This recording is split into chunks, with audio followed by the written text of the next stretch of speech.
আসসালামু আলাইকুম রহমতুল্লাহ। এবার কিন্তু আমাদের এই রংপুরের আলু চাষটা কিন্তু তুলনামূলক কম দেখা যাচ্ছে, কারণ এবার বেশিরভাগ দেখা যাচ্ছে ভুট্টা, আর কিছু কিছু জায়গায় একটু মোটামুটি আলুর আবাদ আছে। কিন্তু যেটুকুই হয়েছে আলহামদুলিল্লাহ ভালো, কিন্তু আপনার যেরকম ফলন আইছে একেবারে অতটা বলা যাবে না যে খারাপ। তবে হ্যাঁ, আলুর অনেক সময় দাম কম থাকলে আসলে কৃষকরা আসলে ওভাবে সুবিধা করতে পারে না। আর ম্যাক্সিমাম টাইমে কিন্তু অনেক সময় দেখা গেল যে আলুর দামটা কম থাকে। আবার এমন এক সময় গেল যে যখন আলুতে মানে মানুষ আবাদ করে কম, তখন হুট করে মনে করেন আলুর দামটা বেশি থাকে। তো আমার চারিপাশে, আমি এখন যে জায়গাটায় দাঁড়িয়ে আছি এই জায়গা থেকে চারিপাশে কিন্তু অনেক আলুর আবাদ। আমার পিছনে যে দেখতেছেন সাইডে এবং এই সাইডে যে দেখতেছেন সব আলু।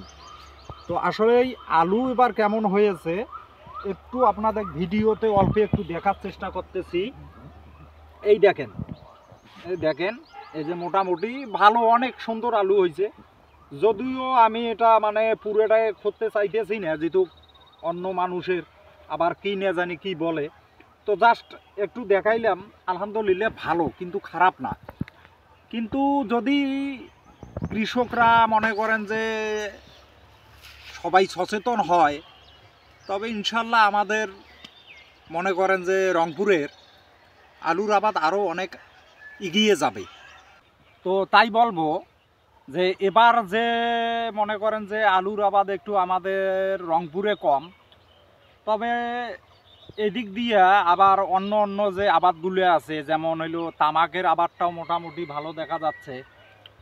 তবে একটা জিনিস কি, যদি আর কি মনে করেন যে মানে কৃষক যদি মোটামুটি আরও মানে সরকারের পক্ষ থেকে যদি মনে করেন আরও কোনো কিছু বিশেষ সহযোগিতা পাইতো, তাহলে মোটামুটি আরও এগিয়ে যেতে পারতো। তবে এই মুহূর্তে আমাদের এখানে আলু যেটুকুই হয়েছে আলহামদুলিল্লাহ ভালো। তবে সামনের দিকে হয়তো সামনের বছর হয়তো আলু আরও বেশি আবাদ হবে। আর আলু কিন্তু যে কোনো তরকারিতে খাওয়া যায়, এটা কিন্তু সবাই জানে। আর আলু মনে করেন যে কিছু কিছু জায়গা আছে মনে করেন যে পুরে একবারে দোলার মাঝখানে পুরে আলু।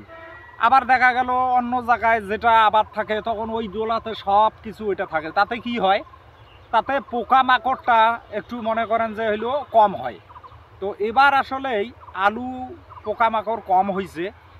তবে আল্লাহ পাকের মেহেরবানি, আলহামদুলিল্লাহ আল্লাহ পাক হয়তো এবার আমাদের রংপুরের আলুগুলো হয়তো ভালো ফলন হবে, পোকা কম হবে।